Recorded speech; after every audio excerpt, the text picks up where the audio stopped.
Benih itu akan menjadi tunas dan kemudian kapan terjadinya orang tidak mengetahui. Setiap benih yang sudah taburkan, pastikan itu jatuh di tanah yang subur.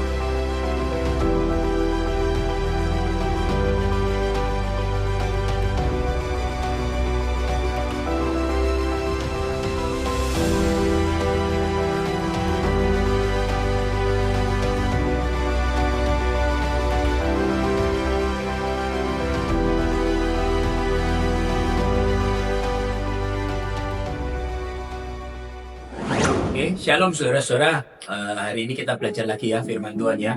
Saya ambil dari satu renungan dalam kitab Markus pasal yang keempat ayat yang ke-26-27. Saya bacakan buat saudara. Lalu kata Yesus, beginilah hal kerajaan Allah itu seumpama orang yang menaburkan benih di tanah ya. 27. Lalu pada malam hari ia tidur dan pada siang hari ia bangun. Dan benih itu mengeluarkan tunas, dan tunas itu makin tinggi. Nah, ini yang paling penting. Bagaimana terjadinya tidak diketahui orang itu. Nah, jadi saudara-saudara dalam kehidupan kita sebagai anak-anak Tuhan, saudara perlu mengerti satu kebenaran ini, bahwa hidup itu tidak sesulit yang kita bayangkan. Ada proses yang disebut dengan menabur, ada proses yang disebut dengan menuai. Setiap kita akan mengalami proses-proses dalam kehidupan yang tidak akan pernah berhenti sampai kapanpun. Jadi kalau kita menginginkan kehidupan kita semakin hari semakin mengalami perbaikan, kita menginginkan kehidupan kita mengalami kemenangan demi kemenangan, pastikan ada setiap hari kita selalu menaburkan benih-benih yang terbaik dalam kehidupan kita.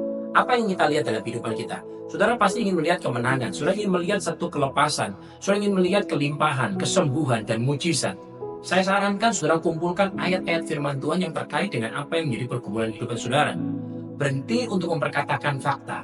Saudara terus perkatakan dan perkatakan setiap hari. Bukan cuma perkatakan tapi renungkan itu. By His stripe we are healed. Dalam kitab Yesaya pasal ke-53 dikatakan 53 ayat 8 sampai 9. Saudara perkatakan itu. Yesaya 55. Saudara ada kumpulkan begitu banyak ayat-ayat firman Tuhan tentang kesembuhan, tentang kelimpahan, tentang mujizat dalam kehidupan saudara. Apa yang saudara inginkan? Nah, satu yang paling penting, Alkitab berkata, ketika kita menaburkan benih di tanah itu, kemudian ada proses yang disebut dengan pertumbuhan. Benih itu akan menjadi tunas dan kemudian kapan terjadinya orang itu tidak mengetahui. Nah, tips saya yang saya alami berjalan bersama dengan Tuhan adalah manakala saudara menaburkan benih, saudara jangan lagi menantikan kapan pertumbuhannya. Lakukan ordinary activity, satu aktivitas yang biasa, yang normal, yang saudara dan saya biasa lakukan. Tetapi terus mata kita tertuju kepada Tuhan. Percayalah bahwa Tuhan yang berjanji itu tidak pernah berdusta. Tuhan pasti menepati janji-janjinya tepat pada waktunya. Bagaimana terjadinya? Orang itu tidak mengetahui. Mungkin sudah akan bertemu dengan si A, si B, si C, kita tidak tahu. Tapi percayalah, setiap perkataan firman yang keluar dari mulut kita, homologio, kita sepakat dengan Tuhan. Distomos, yang minggu lalu, beberapa waktu yang lalu kita bahas. Kata-kata distomos adalah kita sepakat dengan Tuhan, homologio. Two mouth, two-edged sword, distomos. Dua mulut, mulutnya kita dan mulutnya Tuhan. Apa yang Tuhan katakan kita repeat, kita ulangi. Lebih baik daripada kita memperkatakan fakta dan ketakutan dan kekhawatiran kita. Nah, pada saat sudah memperkatakan itu, sudah menaburkan benih firman. Dan firman Tuhan berkata, setiap perkataan yang keluar dari mulutku, Yesaya 55 ayat 11 katakan, setiap perkataan yang keluar dari mulutku, demikianlah firman, setiap perkataan yang keluar dari mulutku, tidak akan pernah pulang kembali dengan sia-sia. Ia akan melakukan yang ku kehendaki, dan berhasil dalam segala yang kusuruhkan kepadanya. Jadi saudara percayalah, tetap berpegang teguh pada firman-Nya. Sementara proses itu terjadi perubahan metanoia di kepala kita. Pak, prosesnya nggak enak, saya nggak suka, saya nggak nyaman. Betul saudara, saya pun nggak nyaman ketika diproses. Setiap kita mengalami proses, termasuk saya ketika memperkatakan firman ini.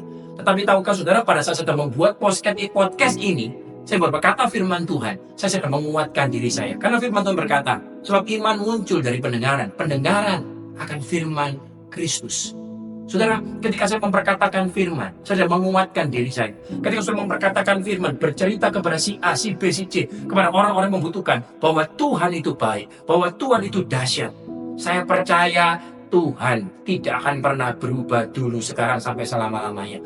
Apa yang Dia janjikan, pasti digenapi. Percayalah saudara, setiap benih yang saudara taburkan, pastikan itu jatuh di tanah yang subur. Ya, nanti kita bicara pada sesi berikutnya, tanah yang subur, ada beberapa jenis, ada 4 macam jenis tanah itu apa, supaya saudara makin mengerti, dan saudara bisa berkata, aku mau supaya tanah ini menjadi tanah yang subur. Oke, Tuhan berkati setiap kita, Tuhan mengasihi setiap saudara dan saya. Tuhan berkati.